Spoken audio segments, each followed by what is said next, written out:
Top Albania Radio at the movies. Përshëndetje të gjithëve, po dëgjoni at the movies me mua Edean dhe Edin. Do të jemi së bashku për plot 1 orë. Nëse nuk e kuptuat nga titulli i emisionit ton, do të flasim për atë që na bashkon të madh dhe të vogël, filmat. Kemi sot një premier të shumë pritur në Cineplex, e cila më në fund ka mbërritur një film shumë i bukur në fakt, që deri më tani rrallë kam parë kritika negative. Njëkohësisht në pjesën e dytë të programit do të flasim për një festival filmi, në fakt i cili ka nisur prej pak ditësh në Tiranë, vijon, sot do të jetë edhe nesër, por për të zbuluar më tepër detaje në pjesën e dytë, ndërkohë që do të dëgjojmë edhe muzikë shumë të mirë në këtë 1 orë që do të jemi bashkë. Sigurisht që do të jenë kolonat zanore të filmave për të cilët do të flasim sot, njëkohësisht edhe kolonat zanore të filmave në përgjithësi, që në fakt unë bëra një përzgjedhje të vogël që i shkojnë për shtatë edhe kësaj ditës. E çuditshme është që unë këtë këngë nuk e kam dëgjuar, po mendoj që nuk ka përkufizim më të mirë për dashurinë, se gjithmonë themi dashuria mund të jetë e madhe, mund të jetë plot ngjyra, mund të jetë gjigante, mund të jetë ngrohtë, po ndonjëherë harrojmë ta themi gjithashtu që dashuria ndonjëherë është dhe budallaqe. Është Stupid Love nga Lady Gaga vjen. Rikthehemi në The Movies dhe ka ardhur momenti të zbulojmë atë premierën që duket sikur është nga ato premiera që e kemi pritur që fëmijë, ose ndoshta se kemi besuar kurrë se do ketë një remake të bërë me live action edhe me njerëz.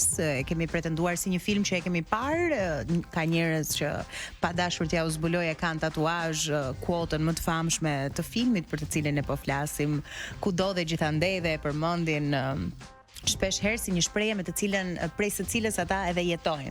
Ohana means family. Po.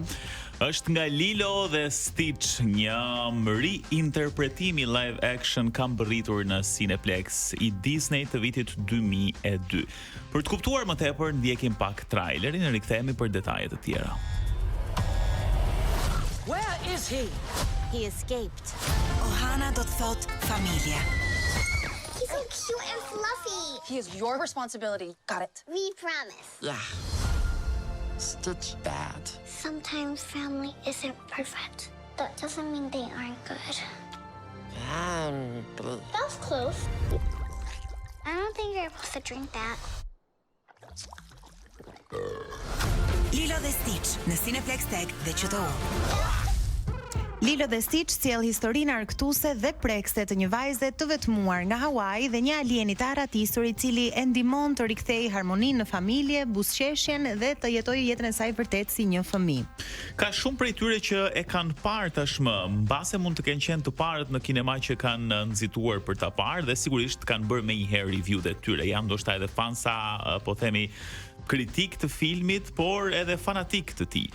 Lilo dhe Stitch thuhet se është respektuar origjinali me ca ndryshime të vogla, por shumë të pranueshme, sepse kjo ka qenë një ndër problematikat më të mëdha të filmave që ka ribër Disney. Që ne kemi diskutuar absolutisht shumë herë në emision.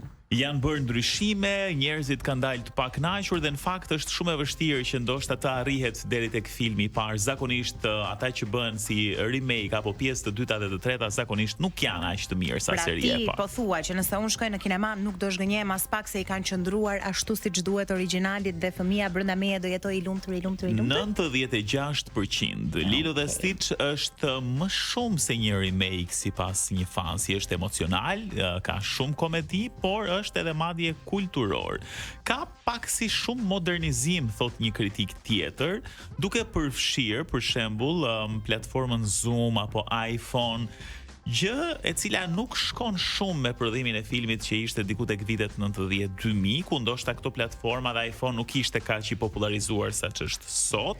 Kështu që këtu mund të ketë një eksagjerim të vogël, por që besoj kjo nuk i prish puna askujt dhe kasti i mrekullueshëm. Për të gjithë ju që doni të dini se kush fshihet prapa zërave, Lilo është Maja Kiloha, Stitch është Chris Sanders, Sidney Agudong është Nani dhe Zach Galifianakis është Jumbo. IMDb e ka vlerësuar me 7.2 që për një film të animuar dhe të risjell sërish në ekranin e madh, 7.2 mendoj që është goxha solid si vlerësim.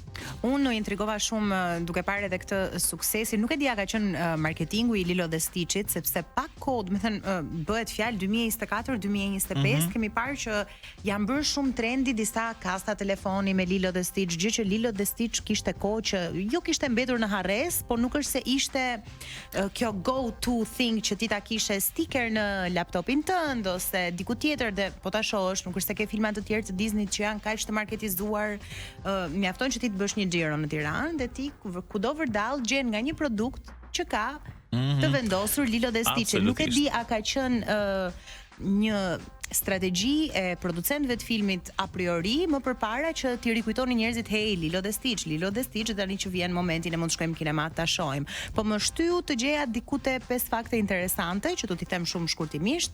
Për sa i përket dizajnit të Stitchit, emri origjinal i Stitch ishte eksperimenti 626 dhe ishte një krijesë aliene shumë inteligjente me forca të jashtëzakonshme, por për shkak se është një film për fëmijë më vjen mirë që e kanë ndryshuar dhe e kanë kthyer pak më në qesharak lozonjar dhe i thjesht se sa i komplikuar edhe padyshim është përshtatur edhe personazheve të tjerë në film. Zërin e Stitchit e bën Chris Sanders, që është gjithashtu dhe directori, regjizori i filmit dhe në të njëjtën kohë dhe skenaristi. Ka një saktësi shkencore dhe pse është komedi fantashkenc, përfshin elemente të vërtet shkencor lidhur me ADN-n dhe aftësitë genetike të Stitchit. Pra është deri në detaje. Thash është edhe kulturor, pra njerëzit edhe mësojnë përveç pjesës edukative dhe sjelljes, po ka shumë të dhëna interesante që shërbejnë si një lloj edukimi në këtë fushë sa i përket të vegjëlve. Dhe gjëja e fundit që dua të them, shumë prej filmave të Disney kanë atë që njerëzit referohen si vezët e pashkve që vijnë nga njëri film tek tjetri, ku ndërlidhen elemente të ngjashme që janë tek e gjithë saga e filmave Disney kudo. Bëni kujdes kur ta shikoni Lilo dhe Stitch, nëse jeni fansa të Disney, jam e sigurt që po ta keni vëmendjen mirë, do gjeni një element aty që të thoni, a nuk është ky filmi tjetër kjo? Kështu që Lilo dhe Stitch është padyshim zgjedhja e fundjavës për ju dhe familjen tuaj. Mund të shkoni me të vegjëlit, sepse natyrisht ne ndonjëherë përfitojmë nga këto raste për të parë ndonjë film të animuar vet, edhe pse ne të rriturit e kemi shumë qejf gjithashtu, krahas të gjitha premierave të tjera që janë tashmë në Cineplex.